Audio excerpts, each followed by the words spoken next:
Subscribe कीजिए ध्येय IAS channel को और बेल आइकन को दबाइए लेटेस्ट वीडियो सबसे पहले देखने के लिए।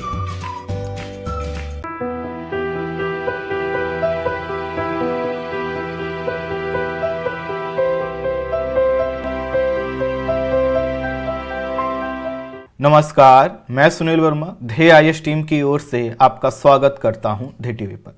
हम बात करेंगे डेली करंट अफेयर्स के अपने प्रोग्राम पर, जैसा कि प्रतिदिन हम करते आए हैं। आज के वीडियो में मैं दो टॉपिक डिस्कस कर रहा हूं। पहला जो टॉपिक है, इसमें हम बात करेंगे माउंट किलाउआ के विषय में। समझने का प्रयास करेंगे कि माउंट किलाउआ क्या है, कहां पर है, क्यों चर्चा में बना हुआ है।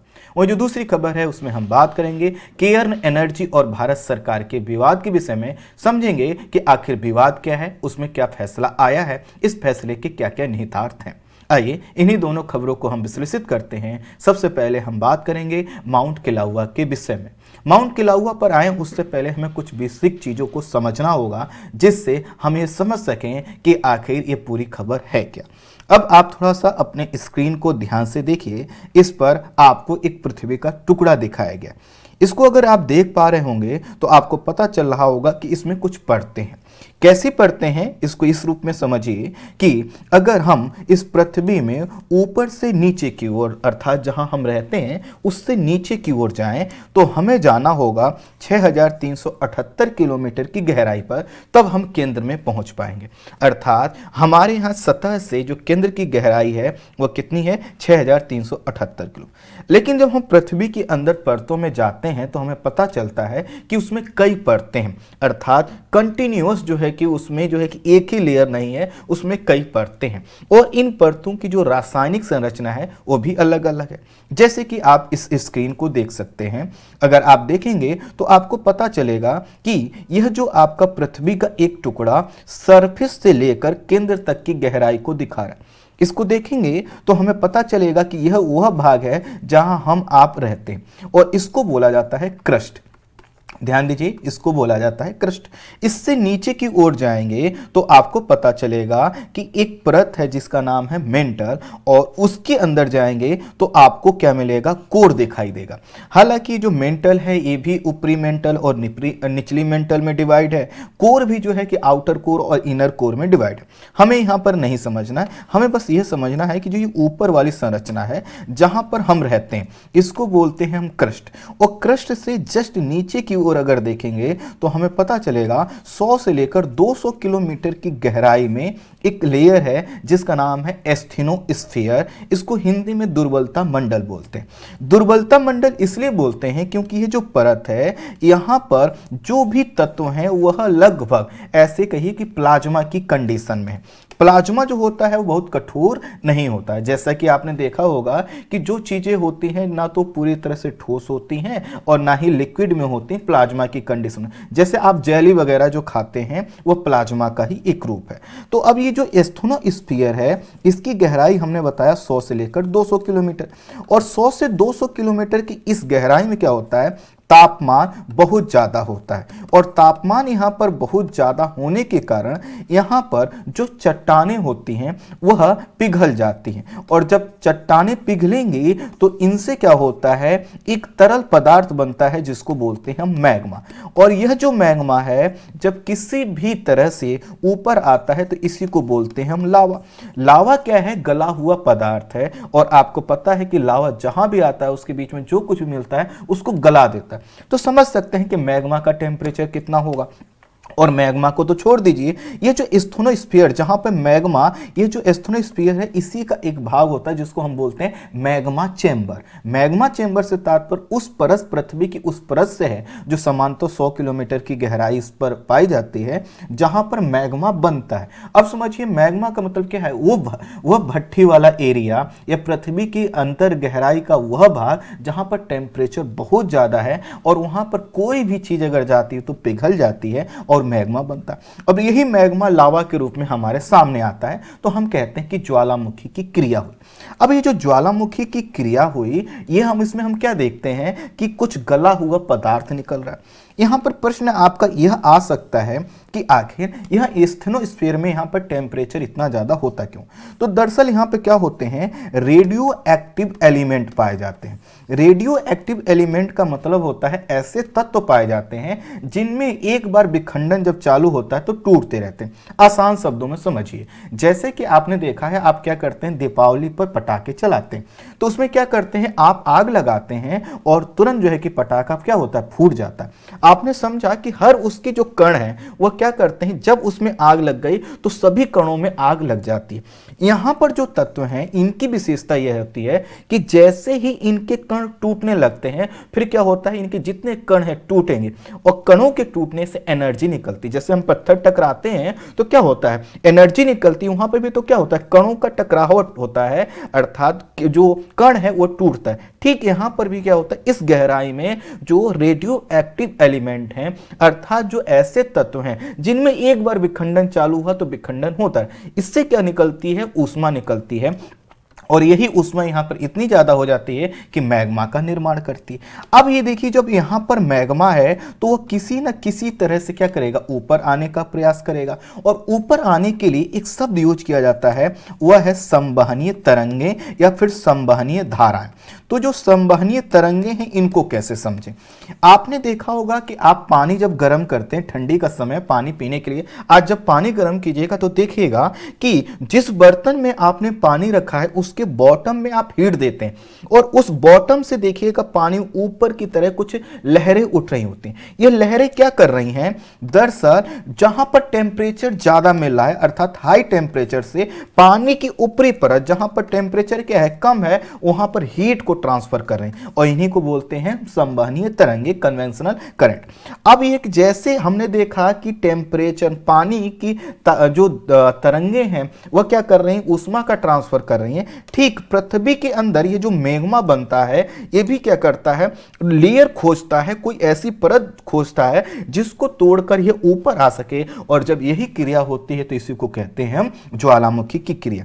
आई होप आप पूरी चीज को समझ पाए होंगे। अब मैं आपको वहां पर ले चलता हूं जो हमारा टॉपिक है, लेकिन उससे पहले एक और चीज, ये देखिए यह जो क्षेत्र है यह है हवाई क्षेत्र और यहां पर है आपका यूएसए से अगर पश्चिम की ओर जाएंगे तो प्रशांत महासागर मिलेगा और यहीं पर आपका हवाई आइलैंड है। और इस हवाई आइलैंड को और मैंने जो है कि एक बड़ा इमेज लिया है, आप इसको देख सकते हैं। अब जो हवाई आइलैंड है इसमें देखेंगे तो आपको यहां पर एक पर्वतीय क्षेत्र दिखाई देगा जिसका नाम है मोना लोआ और यहीं पर है आपका माउंट किलाउआ। यहां पर ये देखिए, तो ये जो मोना लोआ है, माउंट किलाउआ है, ये दोनों पास में। और उसके अलावा और भी जो है कि यहां पर कई आप देख सकते हैं जो कि वोल्केनिक माउंटेन है, पर्वत है। अब ये जो वोल्केनिक पर्वत हैं क्यों बन पाए होंगे, क्योंकि यहां पर क्या हो रहा है, ज्वालामुखी की क्रिया ज्यादा हो। अब ज्वालामुखी की क्रिया का मतलब क्या है कि यहां पर ज्वालामुखी की क्रिया बार बार हो रही है, गला हुआ पदार्थ निकल रहा है, उससे ज्वालामुखी पर्वत बना। और यह जो आपका माउंट किलाउआ है जिसकी लोकेशन आप यहां पर देख पा रहे होंगे, यह माउंट किलाउआ में क्या हुआ, विस्फोट हुआ है। और यह पूरा जो क्षेत्र है इसको बोला जाता है हवाई वोल्केनोज नेशनल पार्क। तो अगर आपसे पूछा जाए कि हवाई वोल्केनोज नेशनल पार्क में कौन कौन से महत्वपूर्ण ज्वालामुखी हैं, तो यह इस इमेज को आप सेव करके रख लीजिएगा और जितने नाम हैं इसको आप यूज कर लीजिएगा। खैर, अब आते हैं आपको मिनट्स के माध्यम से इस पर हम इससे समझाते हैं कि आखिर क्या है। तो जैसा कि हमने बताया, ज्वालामुखी से तात्पर्य उस छिद्र और दरार से होता है जिससे होकर गला हुआ पदार्थ निकलता है। अब जैसे हम कहते हैं कि ज्वालामुखी, तो ज्वालामुखी का मतलब नहीं है कि उसमें आग की लपटें उठ रही, नहीं। दरअसल होता क्या है, उससे जब गला हुआ कोई पदार्थ निकलता है तो उसके साथ कुछ गैसेस भी निकलती हैं और वह गला हुआ पदार्थ इमेज बनाता है एक वहां पर, जिसको दूर से हम देखते हैं तो लगता है कि ज्वाला उठ रही। जैसे कि आसानी से समझिए कि आप क्या करते हैं, ठंडी में जब आग जलाते हैं तो दूसरा व्यक्ति अगर कहीं दूर से देखेगा तो उसको लगेगा कि इसकी जो लहरें हैं काफी ऊंचे तक जा रही हैं, लेकिन ऐसा नहीं होता। ठीक इसी तरह से जैसे हम सूर्य को देखते हैं, हमें रेड कलर का जो दिखाई देता है वो क्या, एक बिंब है। ठीक इसी तरह से जब ज्वालामुखी जहां से निकलता है, चूंकि गला हुआ जो पदार्थ है रेड कलर का होता है, तो उससे हमें दूर से इमेज दिखाई देता है कि वहां से क्या हुआ है, ज्वाला निकल रही। लेकिन हमेशा ज्वाला नहीं निकलती, आग की लपटें नहीं निकलती, गला हुआ पदार्थ निकलता है जो वहां पर मौजूद जो पदार्थ है, जैसे कि मान लीजिए जलवाष्प है, उससे एक बिंब बनाता है। तो कुल मिलाकर अगर आपसे पूछे कोई ज्वालामुखी क्या है, तो आप कहिएगा वह छिद्र, दरार या वो कोई भी माध्यम हो सकता है जिससे गला हुआ पदार्थ बाहर आता है। हमने बताया 100 से 200 किलोमीटर की गहराई में एक एस्थेनोस्फीयर है, और यहां पर क्या होता है, जो पेरिडोटाइट है अर्थात एक चट्टान की प्रकार है, इसका गलन होता है, गलती है, मैग्मा का निर्माण होता है। और यह मैग्मा यहां पर क्यों गलता है, क्योंकि यहां पर रेडियो एक्टिव पदार्थ पाए जाते हैं, उनका विखंडन होता रहता है, उससे क्या होता है, टेम्परेचर बढ़ता है। अब क्या होता है कि जब वहां पे टेम्परेचर बढ़ेगा तो यह मैग्मा संवहनीय तरंगों के सहारे ऊपर आएगा, और जो भी कमजोर संरचना मिलेगी उसको तोड़कर यह वापस बाहर आ जाता है। जब ज्वालामुखी की क्रिया होती है तो इसके साथ carbon dioxide, sulphur oxide, nitrogen और हाइड्रोजन गैसेस भी निकलती हैं। अब ये जो ज्वालामुखी क्रिया है, ये क्या है, मैग्मा का निकलना है। तो जो मैग्मा होता है ये कई प्रकार का होता है। अगर इस मैग्मा में क्या हो, सिलिका की मात्रा अधिक हो, सिलिका एक पदार्थ है, और सिलिका क्या करता है, जब मैग्मा में ज्यादा होता है तो इसको चिपचिपा बना देता है, गाढ़ा बना देता है। तो इसको इस रूप में समझिए कि जो मैग्मा है हमेशा एक जैसा नहीं होगा। कारण यह है कि पूरी पृथ्वी के अंदर अलग अलग प्रकार की चट्टानें हैं। जैसी चट्टान गलेगी उसी प्रकार का क्या बनेगा, मैग्मा बनेगा। जिस चट्टान में सिलिका ज्यादा होगा, जब वह गलेगी तो ऐसा मैग्मा बनेगा जो सिलिका युक्त होगा, वह ज्यादा चिपचिपा होगा, ज्यादा गाढ़ा होगा, और जब वह ऊपर आएगा अर्थात वह जो है कि पृथ्वी की किसी न किसी परत को तो तोड़कर ही आएगा। आप ये समझिए कि आपकी जो पृथ्वी है इसमें तो कोई हमने छेद, कोई दरार तो बना नहीं रखा। तो मान लेते हैं यहां से यह ऊपर की ओर आएगा तो पृथ्वी की लेयर को तोड़ते हुए आएगा, और जब तोड़ते हुए आएगा तो क्या होगा, इसी से क्या होगा, भूकंप की उत्पत्ति होगी। और ध्यान रखिएगा जब भी ज्वालामुखी की क्रिया होती है भूकंप जरूर आता है। हां ये जरूर है कि भूकंप जब आएगा तब ज्वालामुखी क्रिया नहीं आएगी, क्योंकि भूकंप कई कारणों से आ सकता है। लेकिन जब भी ज्वालामुखी की क्रिया होगी तो भूकंप जरूर आएगा। अब क्या हुआ कि यह जो मैग्मा ऊपर की ओर आ रहा है ये कितना गाढ़ा है उतना ही क्या होगा, विस्फोटक होगा। और जैसे कि आसान शब्दों में समझिए कि आपने देखा होगा जो दरारें होती हैं उसमें से कोई अगर जो है कि तरल पदार्थ जैसे पानी निकलने का प्रयास करे आसानी से निकल, लेकिन उसमें से अगर कोई गाढ़ा पदार्थ निकलने का प्रयास करेगा तो नहीं निकल पाएगा। तो क्या करेगा, बहुत ही प्रेशर और विस्फोट के साथ वह बाहर आएगा। तो कुल मिलाकर जब मैग्मा पतला होता है तो कम चिपचिपा होता है, और जो है कि क्या होता है वो कम विस्फोटक होता है। तो अगर आपसे कोई पूछे कि आखिर उसके चिपचिपेपन का संबंध किससे है, तो बताइएगा सिलिका से है। सिलिका ज्यादा होगा, चिपचिपापन ज्यादा होगा, गाढ़ापन ज्यादा होगा, विस्फोटक ज्यादा होगा। अब ये जो ज्वालामुखी की क्रिया होती है भी दो रूपों में होती है। एक तो होती है दरार के रूप में, मान लेते हैं कि एक एरिया ए था, एक एरिया ए था, इन दोनों के बीच में दरार बन गया और यहां से क्या हुआ, गला हुआ पदार्थ निकल गया। दूसरी जो क्रिया होती है कि यह मान लेते हैं यह कोई जो है कि क्षेत्र, इसी में बीच में क्या हुआ, एक जो है कि कुएं जैसी संरचना, एक पाइप जैसी संरचना से एक जगह से क्या हुआ जो है कि मैग्मा निकला। तो इसको बोला जाता है केंद्रीय प्रकार की ज्वालामुखी। अब ये जो केंद्रीय प्रकार की जो ज्वालामुखी है इसमें क्या हो रहा है, एक जगह से मैग्मा निकल रहा है। तो सामान्यतः यहां से जो निकलने वाला जो मैग्मा है वह क्या होता है, गाढ़ा होता है, लेकिन हर कंडीशन में गाढ़ा नहीं होगा। तो जो केंद्रीय प्रकार की ज्वालामुखी होती है इसी से क्या होते हैं, जो ज्वालामुखी के पर्वत हैं, शंकु हैं, शंकु का मतलब जो ऊपर उठी हुई संरचना कोन शेप में होती है, इसी को ज्वालामुखी पर्वत। तो जो आपको मैंने हवाई आइलैंड दिखाया वहां पे क्या है, इसी प्रकार के ज्वालामुखी पर्वत है। अब यह जब भी ज्वालामुखी पर्वत हैं और इनका जब निर्माण हो रहा होगा तो ज्वालामुखी क्रिया से हो रहा है। और ज्वालामुखी क्रिया का होने का मतलब क्या है कि जो वोल्केनो है, जो ज्वालामुखी है वो एक्टिव है, जैसा कि अभी हमने बताया किलाउआ के विषय में। तो जब ज्वालामुखी एक्टिव है तो उनमें क्या होता रहता है, विस्फोट होता रहता है। हाल ही में क्या हुआ है, हवाई द्वीप में किलाउआ नामक ज्वालामुखी में क्या हुआ, विस्फोट हुआ है, और इसके कारण इस पूरे क्षेत्र में 4.4 तीव्रता के भूकंप देखे गए हैं, महसूस किए गए हैं। देखने का मतलब उसका प्रभाव देखा गया है। ज्वालामुखी जो है यह जो आपका माउंट किलाउआ में अमेरिका के हवाई द्वीप के दक्षिणी पूर्वी भाग में हवाई ज्वालामुखी राष्ट्रीय उद्यान में स्थित है, जो हमने पार्क दिखाया। इसे यह जो है माउंट किलाउआ के नाम से जाना जाता है, यानी ये जो माउंट किलाउआ है ये क्या है, इस नाम से भी जाना जाता है। और इसका जो अर्थ है वह क्या है, हवाई अगर भाषा में देखें तो इसका अर्थ है अधिक फैलने वाला, अर्थात एक ऐसे पर्वत का ये जिक्र किया गया है जो फैल रहा है। फैलने का मतलब क्या है कि इसमें विस्फोट हो रहा है, इससे मैग्मा बाहर आ रहा है। जो विश्व प्रसिद्ध ज्वालामुखी जैसा कि मोनोलोआ है, इसके समीप ही स्थित है और एक दूसरे से ये जुड़े हुए हैं। ये आपके लिए फैक्ट काफी महत्वपूर्ण हो सकता है। हवाई देव जो क्षेत्र है यह विश्व के सबसे सक्रिय ज्वालामुखी क्षेत्रों में से एक माना जाता है और यहां पर कई आपको जो है कि ज्वालामुखी पर्वत और शंकु देखने को मिले। यहां पर जो ज्वालामुखी होते हैं अधिकांशतः जो है कि गुंबदनुमा शेप में होते हैं। माउंट जो किलाउआ है इसके ऊपरी भाग पर जो है कि एक काल्डेरा विकसित हुआ है जो कि काफी बड़ा है, लगभग 3 मील लंबा है, 2 मील चौड़ा है और 4 वर्ग मील से अधिक क्षेत्र में फैला हुआ।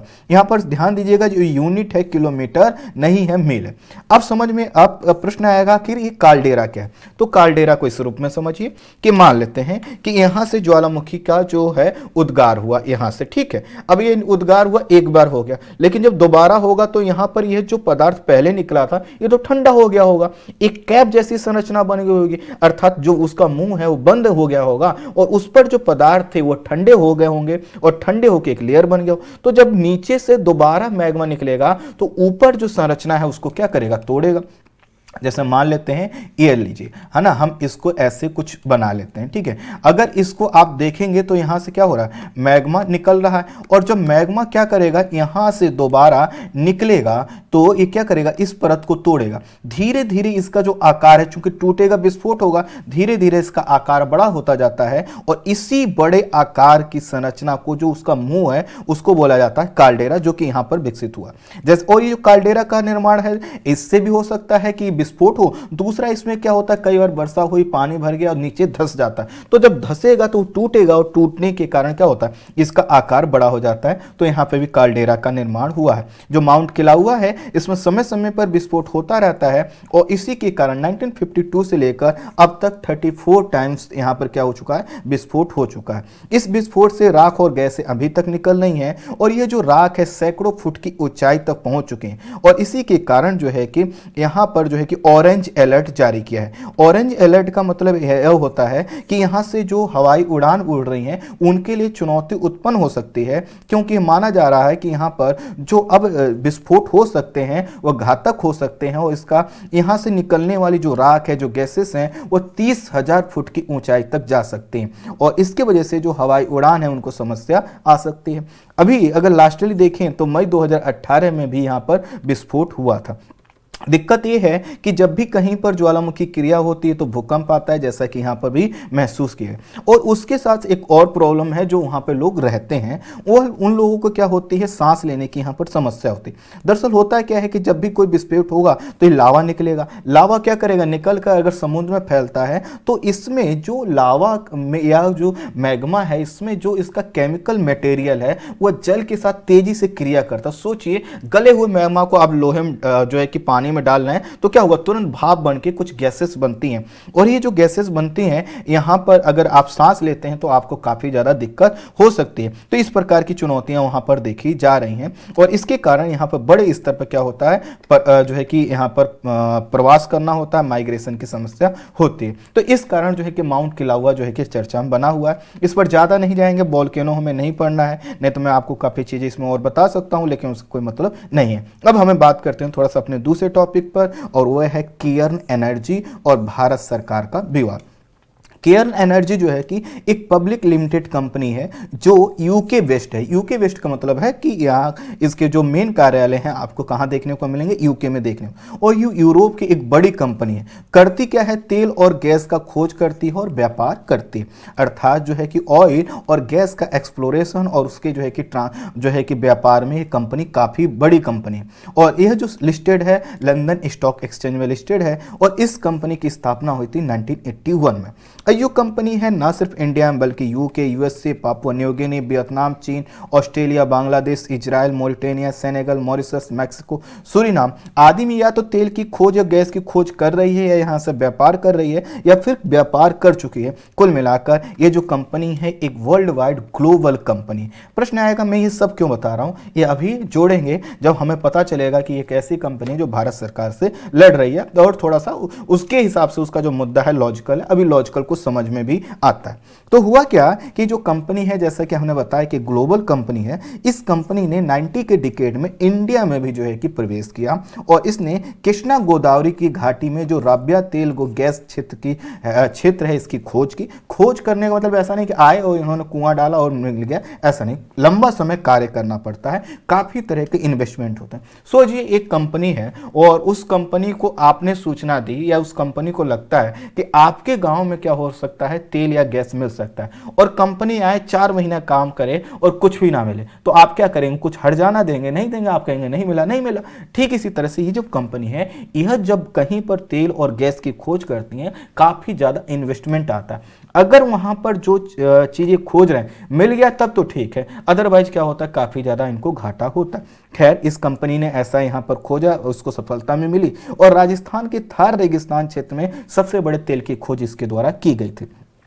अब जब ये कंपनी भारत में आई तो इसने क्या किया कि केयर्न ने भारत में निवेश करने के लिए एक अपनी सहायक कंपनी बनाई जिसका नाम है केयर्न इंडिया। तो केयर्न इंडिया क्या है? जो केयर्न कंपनी है उसने जब भारत में निवेश करने के लिए प्रयास किया तो इसके लिए कंपनी बना दी। जैसे ये कंपनियां क्या करती हैं, इनका मेन ऑफिस जहां पर भी है, जब भी वहां पर दूसरे देश में जाती हैं, जैसे केयर्न जब चाइना में काम करेगी तो केयर्न चाइना नाम की एक कंपनी बना देगी जो चाइना की गतिविधियों को देखेगी, ऑस्ट्रेलिया में करेगी। तो इसी तरह इन्होंने एक कंपनी जो है कि बनाया केयर्न इंडिया और इसकी अपनी शाखा भी खोली और इसका जो मुख्यालय था केयर्न इंडिया का यह बनाया गया हरियाणा गुरुग्राम में। अब ये जो कंपनी है इसकी कंपनी पर कई प्रकार की लायबिलिटी का मतलब इन्होंने किसी से फाइनेंस लिया, लोन लिया, कई प्रकार के लेन देन, इनको अपना बैलेंस शीट मैनेज करना पड़ता है। उस बैलेंस शीट को मैनेज करने के लिए इस कंपनी ने वर्ष 2006-7 में एक कदम उठाया और उस कंपनी को बोला जाता है इंटरनल रीअरेंजमेंट का मतलब ये है कि मान लेते हैं कि ये जो केयर्न कंपनी है, हमने क्या बताया कि कंपनी कई देशों में काम करती, तो केयर्न कंपनी का जो अनुभव है उसको लगता है कि हमारे पास जो है कि कई देशों में जो है कि 10 कंपनियां हैं और 10 कंपनियों की सबकी अपनी अपनी लायबिलिटी है, कोई किसी देश में काम कर रहा है, कोई किसी देश। इंडिया में इनको लगा कि क्यों ना हम ये करें कि हम जो केयर्न इंडिया की यह जो कंपनी है इसमें क्या करें, कुछ शेयर डाल दें और वह कौन सा, केयर इंडिया होल्डिंग कंपनी। अर्थात यहां पर 2 कंपनियां हैं। पहला तो है कि केयर्न इंडिया जो कंपनी थी मेन कंपनी थी, दूसरी कंपनी थी केयर इंडिया होल्डिंग। तो केयर इंडिया जो होल्डिंग कंपनी थी इसके कुछ शेयर इन्होंने क्या कर दिए, जो मेन अपनी कंपनी थी केयर इंडिया को दे दिए। अब आप प्रश्न कर सकते हैं इस कंपनी ने इंडिया में 2 कंपनियां क्यों बनाई? तो इस कंपनी का अपना जो है कि लायबिलिटी को डील करने का तरीका है। जैसे हम आपसे कहें आपके पास जो है कि एक मेन कंपनी है और आप क्या करते हैं, आप अपने अधीन 4 कंपनियां दिखाते हैं और आप जो है कि एक कंपनी के आधार पर लोन लेते हैं, आपको पैसा चुकाना, तो आप सोचते हैं इसके शेयर उसमें डाल देते हैं, उसके शेयर इसमें डाल देते हैं, जिससे कंपनी को आप अपने हिसाब से चला सके। ऐसा ही डिसीजन इस कंपनी ने लिया था। अब इसने क्या किया था, केयर्न इंडिया होल्डिंग के जो शेयर हैं क्या किया, 2006-7 में केयर्न इंडिया को दे दिया। अर्थात 2 कंपनियां इन्होंने बनाई थी और उसमें से एक कंपनी को दे दी। और यह कर क्या रहे थे कि अपनी जो लायबिलिटी है उसको जो है कि ट्रांसफर कर रहे थे। जैसे मान लीजिए फिर से मैं उसी एग्जाम्पल, आपके अधीन 4 कंपनियां हैं, आपने जो है कि किसी से लोन लिया और आपको लग रहा है कि कोई कंपनी है वो जो है कि बहुत अच्छा रन नहीं कर रहे, तो आप उसके शेयर किसी अच्छी कंपनी के साथ, जो आप ही की कंपनी, उसके साथ आप क्या कर देते हैं, जोड़ देते हैं। ठीक इसी प्रकार का कुछ प्रयास कंपनी ने इंटरनल रीअरेंजमेंट के नाम पर किया था और इसने क्या किया, केयर्न इंडिया होल्डिंग कंपनी के कुछ शेयर अपनी एक मेन कंपनी केयर्न इंडिया को क्या कर दिए, ट्रांसफर कर दिए। अब केयर्न इंडिया जो कंपनी है यह इसको जब इससे लोगों ने पूछा कि ये क्या कर रहे, तो उन्होंने कहा कुछ नहीं कर रहे हमने क्या किया है कि अपने शेयर हमने अपनी ही कंपनी में हस्तांतरण कर लिए हैं और यह क्या है, एक प्रकार का इंटरनल रीअरेंजमेंट है।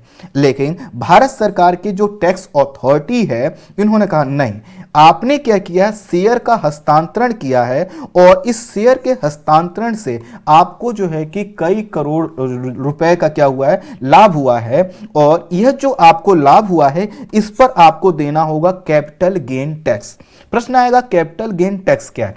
अब आसान शब्दों में समझिए कि मान लेते हैं कि मैं हूं, एक व्यक्ति हूं, और मैं क्या करता हूं, जो है कि शेयर खरीदता हूं, और शेयर खरीद कर उस पर कुछ लाभ कमाता हूं, तो उस लाभ पर क्या करना होगा, मुझे टैक्स देना होगा। तो मैंने शेयर खरीद के उससे जो लाभ कमाया उस पर जो मैं टैक्स दूंगा उसको बोला जाएगा capital gain tax.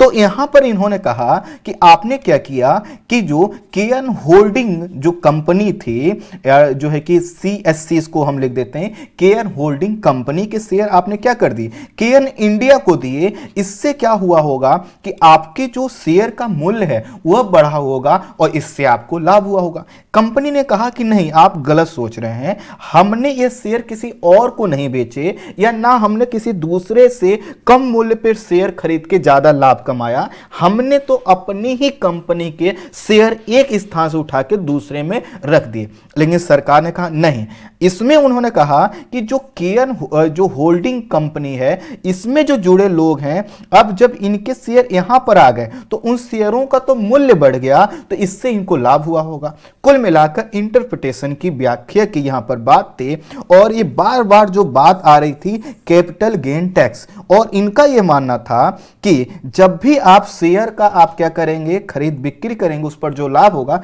Capital gain tax आपको देना होगा। जैसे इसमें लिखा हुआ है, कैपिटल गेन टैक्स वह टैक्स है जो शेयर या इक्विटी के व्यापार पर प्राप्त होने वाले लाभ पर आपको देना होता है। जैसे अगर आपने कोई शेयर खरीदा या फिर किसी म्यूचुअल फंड में पैसा लगाया, उससे जो लाभ हुआ उसमें मान लेते हैं आपको 15% टैक्स देना है, तो ये क्या है, कैपिटल गेन टैक्स है। ये दो प्रकार का होता है, लॉन्ग टर्म और शॉर्ट टर्म, अलग अलग मतलब उसमें हम नहीं जाएंगे, बस ये समझिए कैपिटल गेन टैक्स क्या है।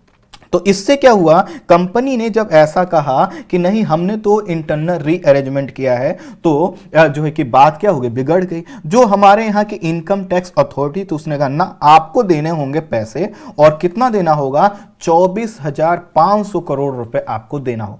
छोटी मोटी ये रकम नहीं है। अब कंपनी का मानना था चूंकि हमने तो इंटरनल रीअरेंजमेंट किया, हम पैसे नहीं देंगे, और इसलिए जो है कि केएन इंडिया ने क्या किया, इनकम टैक्स की इस डिमांड अर्थात 24,500 करोड़ रुपए की डिमांड के खिलाफ वह एक ट्रिब्यूनल में गए, और इस ट्रिब्यूनल का क्या नाम है, आपका है टैक्स अपीलेट ट्रिब्यूनल। तो इनकम टैक्स अपीलेट ट्रिब्यूनल जो बनाया गया है वो इस वजह से बनाया गया है कि मान लेते हैं इनकम टैक्स का कोई भी ऑफिसर, कोई भी मांग अगर आपको लगता है इलॉजिकल है, तो आप यहां पर टैक्स अपीलेट ट्रिब्यूनल में आप अपील कर सकते हैं, क्योंकि ट्रिब्यूनल है, ठीक है। अब इसी के साथ इन्होंने किया, दिल्ली उच्च न्यायालय में भी अपील की, लेकिन हुआ क्या, जो ट्रिब्यूनल था इसने जो है कि कंपनी की बात नहीं मानी और इनकम टैक्स का जो डिपार्टमेंट था उसके पक्ष में फैसला दिया। केएन इंडिया को लगा कि ये तो हमारा घाटा हो रहा है, और जो दिल्ली में इन्होंने, दिल्ली हाई कोर्ट में या दिल्ली उच्च न्यायालय में जो इन्होंने अपील की थी, उसमें अभी तक कोई जजमेंट नहीं आ पाया। तो इनको लगा कि अब तो यहां से एक ट्रिब्यूनल ने क्या किया, फैसला दे दिया, हमें क्या होगा, यहां से जाना होगा। और केएन इंडिया ने 2011 के समथिंग में निर्णय लिया कि वह भारत छोड़ देगी, और उसने कहा कि हम भारत छोड़ने से पहले अपनी जो कंपनी है केएन इंडिया, उसके शेयर बेच के जाएंगे, अर्थात उसकी हिस्सेदारी उस कंपनी को हम बेच कर जाएं। और उसके लिए इन्होंने कहा कि हम जिस कंपनी को बेचेंगे उसका नाम था वेदांता। वेदांता कंपनी को कहा इन्होंने हम बेच देंगे, लेकिन इनकम टैक्स वाले पहुंचे कि नहीं, आप ऐसे नहीं जा सकते जब तक कि फैसला नहीं हो जाए। तो भारतीय इनकम टैक्स की अथॉरिटी ने, डिपार्टमेंट ने क्या किया, 10% शेयर जो है कि और कुछ चीजें और जो है कि सीज कर दी, अपने पास रख ली, किसकी, केएन इंडिया की, और बाकी चीजें कहां चली गई, वेदांता के पास चली गई। अब ये जो 10% चीजें और चीजों को जो सीज किया, बाद में क्या किया, भारतीय इनकम टैक्स का जो डिपार्टमेंट है इसने इसको बेच भी दिया। समझिए कि एक अभी विवाद जिसमें फैसला नहीं आया है।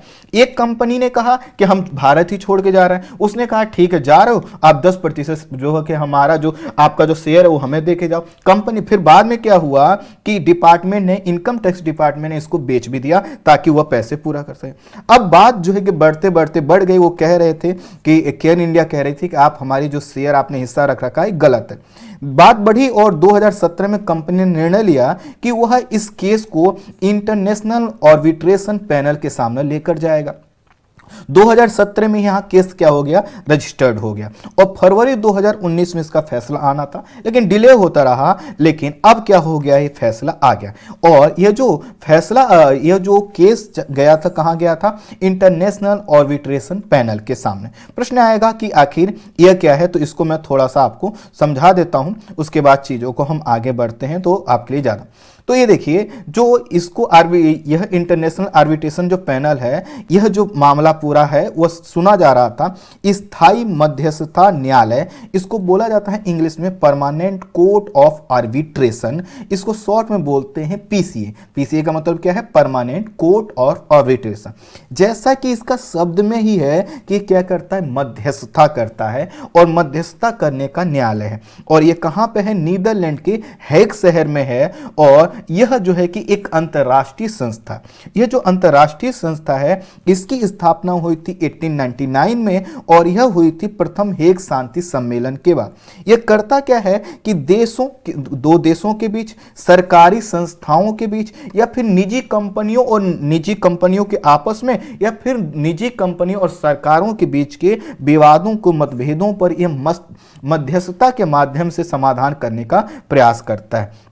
और इसके अंतर्गत जो फैसले या जो मामले आते हैं वह होते हैं क्षेत्रीय मामले से संबंधित हो सकते हैं, अर्थात दो क्षेत्रों का विवाद हो सकता है, समुद्री सीमा से संबंधित विवाद हो सकता है, संप्रभुता मानवाधिकार का मुद्दा आ सकता है, अंतर्राष्ट्रीय निवेश का हो सकता है जैसा कि ये है, और यह जो अंतर्राष्ट्रीय क्षेत्रीय व्यापार से जुड़े हो सकते हैं। इन सब चीज़ों के जब इसके सामने केस आता है तो क्या करता है, सुनवाई करता है। और यह जब सुनवाई करता है तो एक न्यायालय के रूप में, क्योंकि देखिए क्या है, यह कोर्ट है तो इसको हम हिंदी में क्या कहेंगे, न्यायालय। और ये क्या करता है, अपना फैसला देता है और उस फैसले को जो है कि क्या होता है, उसको लगभग स्वीकार भी किया, चैलेंज भी किया जाता है। तो अंतरराष्ट्रीय, यह जो ध्यान दीजिएगा कि यह अंतरराष्ट्रीय न्यायालय अर्थात इंटरनेशनल कोर्ट ऑफ जस्टिस जिसको आप बोलते हैं, यह उससे अलग है। लेकिन दोनों का जो भवन है वो एक ही में है और इसको बोला जाता है पीस पैलेस अर्थात शांति भवन, उसमें दोनों का ही है। अर्थात इस पीस भवन में जब जाएंगे तो आपको क्या मिलेगा, पीसीए का भी जो है कि ऑफिस मिलेगी और इंटरनेशनल कोर्ट ऑफ जस्टिस का भी मिलेगा। यह यूनाइटेड नेशन की एजेंसी नहीं है, लेकिन यूनाइटेड नेशन में एक पर्यवेक्षक की भूमिका निभाती। अब यहां पर जब मामला क्या हुआ, कंपनी ने 2017 में कहा कि हम यहां पर मामला लेकर जाएंगे और कंपनी वहां पर लेकर भी गई और फैसला आते आते जो है कि अब समय हो गया, फैसला आ गया है। लेकिन हम ये समझते हैं कि दरअसल इस कोर्ट में चल क्या रहा था, आखिर भारत सरकार ने भी तो अपनी कोई बात रखी होगी और ये पूरा विवाद था क्या। तो एक तो विवाद हमने क्या बताया कि जो कैपिटल गेन टैक्स को लेकर था, बाद में इसमें एक और चीज जुड़ गई और वह थी रेट्रोस्पेक्टिव टैक्सेशन की। प्रश्न आएगा कि यह क्या है, तो दरअसल हुआ था क्या है कि जो हमारे यहाँ कानून है उसमें भारत सरकार को कुछ ऐसे कानून बनाने का अधिकार है जो सिविल मामलों से, सिविल मामलों से मतलब है जो संपत्ति से जुड़े हुए मामले होते हैं, उसके संदर्भ में भारत सरकार क्या कर सकती है, रेट्रोस्पेक्टिव जो है कि कानून बना सकती है। यह कानून ऐसे होते हैं जो पिछली तारीख से लागू हो सकते हैं। मान लेते हैं सरकार आज कहती है कि आज हम एक कानून बना रहे हैं 24 दिसंबर को 2020 को, लेकिन यह जो कानून है आज से 50 साल पहले लागू होगा और यह जो मामले हो सकते हैं सिविल से हो सकते हैं, क्रिमिनल केसेस में नहीं हो सकते। कि मान लेते हैं कि यह मार्कर है, मैंने इसकी चोरी की और आज इसकी चोरी करने की सजा अगर 1 महीने है तो सरकार 2 साल बाद फैसला जो है कि कोई कानून बना कहे कि नहीं अब आपको फांसी दी जाएगी। तो ये जो क्रिमिनल मामले हैं उसमें नहीं हो सकता, लेकिन सिविल मामले में हो सकता है। मान लेते हैं कि आज ही मैंने मार्कर जब खरीदा तो इस पर मैंने टैक्स दिया 10 रुपए, लेकिन सरकार के पास यह अधिकार कि 10 साल बाद वह कह सकती कि नहीं आपको 10 रुपए टैक्स नहीं देना, आपको इतना ज्यादा देना है। तो इस तरह के कानून बनाने का अधिकार भारत के पास भी है और इसी अधिकार का प्रयोग करते हुए वर्ष 2012 में आयकर अधिनियम में संशोधन किया गया और टैक्स को किया गया, यह जो कानून बनाया गया, संशोधन किया गया, इसको यह कहा गया कि यह जो टैक्स से संबंधित हमने संशोधन किए हैं इसको हम 1962 से लागू कर सकते हैं। इसका मतलब है कि 1962 के बाद जितने भी लेन देन हुए हैं उन सभी पर अगर सरकार चाहे तो टैक्स लगा सकती है। प्रश्न आएगा कि 1962 ही क्यों रखा गया? क्या भारत चाइना के युद्ध का कुछ था? नहीं, दरअसल 1962 वह अवधि है क्योंकि इसी समय क्या हुआ था, आयकर अधिनियम लागू हुआ था। तो वर्ष 2012 में कानून बनाया, इसको बैक डेट से लागू किया गया। अब जब बैक डेट लागू किया गया तो इसका इससे क्या संबंध? तो संबंध यह है कि यह जो कानून है, इस कानून के तहत कहा गया जो केयर एनर्जी है कि अब आपको कुछ पैसे देने पड़ेंगे। उस पर मैं आऊंगा। थोड़ा सा हम जो यह रिट्रोस्पेक्टिव कानून है इनको थोड़ा और समझते हैं। ये जो कानून होते हैं इनका उद्देश्य यह होता है कि मान लेते हैं जैसे कि भारत में आयकर अधिनियम 1962 का जो था वह जो कानून था, अब उस कानून में कुछ लूप होल थे जिनका फायदा उठाकर कुछ कंपनियां क्या कर रही थी, अनुचित लाभ उठा रही थी। सरकार को लगा कि नहीं, यह जो कंपनियां अनुचित लाभ उठा रही हैं ठीक नहीं है, हम इनको रोकेंगे। और रोकने के लिए उसने कहा कि हम क्या करते हैं, जो कानून लेकर आते हैं वो रिट्रोस्पेक्टिव होगा, अर्थात पुराने समय से लागू होगा। अब जब यह जो कानून लाया गया तो स्वाभाविक है खलबली तो मचेगी। लेकिन यहां पर ध्यान देने की बात यह है कि ऐसा नहीं कि सिर्फ यह एग्जाम्पल भारत में ही देखने को आपको मिलेगा। अमेरिका, इवन ब्रिटेन में भी, Netherlands, Canada, Belgium, Italy, Australia सभी देशों में लागू होते हैं, ऐसे कानून बनते हैं। अब ये जब कानून इंडिया के संदर्भ में आया तो इसकी काफी आलोचना हुई और इसमें जो पहला मामला बना वो बना वोडाफोन से रिलेटेड। और वोडाफोन से कहा गया कि देखो तुमने 2007 में एक लेन देन किया था और उस लेन देन में आपको टैक्स देना होगा और वह देना होगा 22,000 करोड़ रुपए से ज्यादा का आपको टैक्स देना होगा। और ऐसा ही मामला जब क्या हुआ, यह जो आपको केयर एनर्जी वाला विवाद है, जब आर्बिट्रेशन के पास गया तो भारत सरकार के अधिकारी, हमारे यहां के वकील यह कह रहे थे कि नहीं, हमें यह टैक्स इसलिए मिलना चाहिए या हम इनसे पैसा इसलिए लेंगे क्योंकि इन्होंने क्या किया है, लाभ कमाया है। तो उन्होंने कहा कि उस समय आपके पास ऐसा कोई कानून नहीं था। इन्होंने कहा कोई बात नहीं, हमने वर्ष 2012 में जो कानून बनाया वह रिट्रोस्पेक्टिव है, वह तब से लागू हो सकता है। तो कुल मिलाकर दो तरह की चीजें थी। पहला तो यह था कि केयर एनर्जी ने कहा कि हमने क्या किया था, अपने ही शेयर को एक कंपनी से दूसरी कंपनी को बेचा था।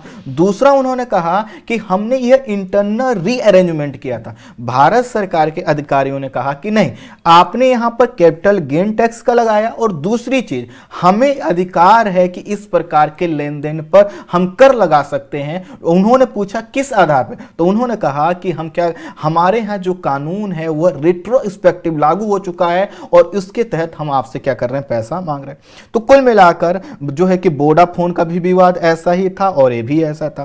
तो वोडाफोन के संदर्भ में तो यह हुआ था कि यह जो कंपनी है यह गई और इसने जो है कि जो परमानेंट कोर्ट ऑफ आर्बिट्रेशन है अर्थात पीसीए है उसके समक्ष अपनी बात रखी और इस यह जो न्यायालय है इसने निर्णय दिया कि नहीं, यह जो 22,100 करोड़ रुपए मांगे जा रहे हैं भारत सरकार के द्वारा यह ठीक नहीं है, यह जो है निष्पक्ष और न्याय संगत वैधानिक उपचार नहीं है। ये जो पैसे मांगे जा रहे थे उसका कुछ आधार था।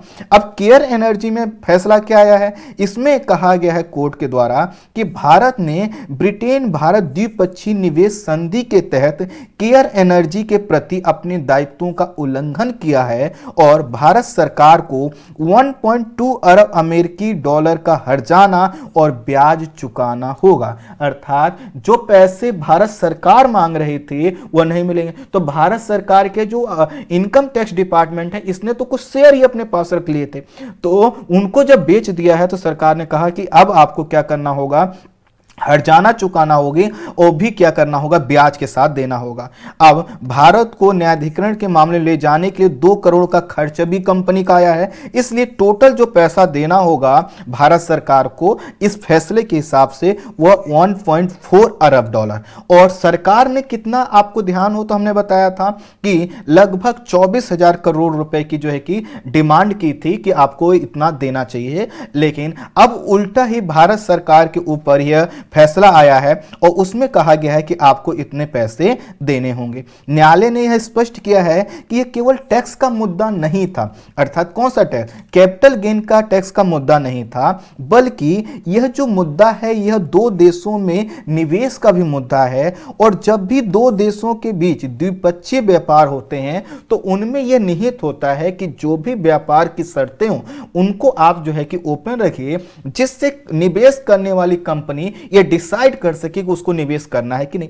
जैसे इसी संदर्भ में अगर हम देखें तो अगर केयर्न इंडिया को यह पता होता कि री अरेंजमेंट करने पर भी उसको टैक्स देना होगा तो क्या करता, यह बिल्कुल ऐसा ना करता और ये विवाद ही खड़ा ना होता। दूसरा, उसको यह पता होता कि हमें भी रिट्रोस्पेक्टिव तरीके से जो कानून लाए जाते हैं उसके अधीन लाया जा सकता है, तो हो सकता है वो जो है कंपनी निवेश नहीं की होती। तो कुल मिलाकर न्यायालय को यह लगा कि यह तो जो निवेश के लिए भारत और ब्रिटेन के बीच में द्विपक्षीय व्यापार समझौता उसका उल्लंघन। आपको याद हो तो मैंने क्या बताया था, यह यूके बेस्ड कंपनी है और इसी निवेश को आधार बनाकर दो देशों के बीच का निवेश का जो समझौता है उसके आधार पर कंपनी ने क्या किया था, निवेश किया था। इसलिए कोर्ट ने इसकी बात मानी। न्यायालय ने कहा कि यह मामला वोडाफोन जैसा ही है जहां भारत ने कर की मांग की थी और वहां पर भारत जो है कि गलत तरीके से मांग कर रहा था, रिट्रोस्पेक्टिव जो है कि मांग कर रहा था वो गलत है। और यहां पर भी भारत को कोर्ट ने कहा है कि जो भारत की नीतियां हैं वो ठीक नहीं है। अब रिट्रोस्पेक्टिव टैक्स के संदर्भ में इस साल का यह तीसरा विवाद है। इसी प्रकार का एक जो विवाद है जैसे कि हमने वोडाफोन का बताया, एक एंट्रिक्स का भी विवाद है और उसमें भी एंट्रिक्स और देवास मल्टीमीडिया का यह विवाद था और उसमें भी भारत के अगेंस्ट में फैसला आया था। कुल मिलाकर अगर रिट्रोस्पेक्टिव जो कानून थे उससे कई प्रकार के विवाद जो है कि उभरते हुए दिख रहे हैं और इसी के कारण कई बार आलोचना भी हो चुकी है। अगर हम देखें तो यह ऐसा नहीं है कि पहला कोई केस है। वर्ष 2019 में सिंगापुर में जो इंटरनेशनल आर्बिट्रेशन सेंटर है यहां पर भारत के खिलाफ या फिर भारत की कंपनियों के खिलाफ, मतलब कुल मिला के ऐसी कंपनियां या जिसमें या तो भारत की कंपनियां शामिल हैं, कोई कंपनी एक पार्टी है या फिर भारत सरकार है या किसी राज्य सरकार से जुड़ा मामला है, ऐसे 500 मामले लंबित हैं 2019 के आंकड़ों। जबकि ऐसे मामले अगर चीन और यूएसए के संदर्भ में देखें तो यह आंकड़ा क्या है, काफी कम दिखाई देगा। ठीक इसी तरह से जो पेरिस आर्बिट्रेशन सेंटर है भारत के खिलाफ यहां पर 147 केसेस हैं। इसी तरह लंदन और हेग में कई अनगिनत केसेस हैं। इससे यह पता चलता है कि जो हमारे यहां की जो कराधान अर्थात टैक्सेशन के जो नियम है वो बहुत अच्छे नहीं है और इसके वजह से कई तरह की चुनौतियां आ रही। अब इसमें हो क्या रहा है, दो तरह की चीज, एक तो इंडिया की साख खराब हो रही है, दूसरा ईज ऑफ डूइंग बिजनेस में हम रैंक इंप्रूव तभी न करेंगे जब हमारे यहां पर जो निवेश करने वाली कंपनियों पर को हमारे ऊपर भरोसा होगा। हम एक तरफ कहते हैं हम क्या करेंगे, आत्मनिर्भर भारत की तरफ बढ़ावा देंगे, दूसरे तरफ हम क्या कहते हैं कि नहीं आप अभी निवेश करो, हमें बाद में भी टैक्स ले सकता है। सरकार जो है कि संप्रभु है, सॉवरेन गवर्नमेंट है, तो उसको टैक्स लेने का अधिकार है। लेकिन इससे क्या होता है, जो द्विपक्षीय व्यापार समझौते हैं उनमें जो है कि खलल पड़ती है, उसमें लोगों का भरोसा कम होता है और इससे आने वाले समय में सोचिए कितने बड़े बड़े अमाउंट है, 10,000 करोड़ रुपए, 22,000 करोड़ रुपए। इससे क्या होगा, जो बड़ी बड़ी कंपनियां हैं यहां पर निवेश करने से बचेंगी। तो पूरा विवाद यही है। आई होप आप पूरा टॉपिक समझ पाए होंगे। तो इस वीडियो में इतना ही। Thank you so much.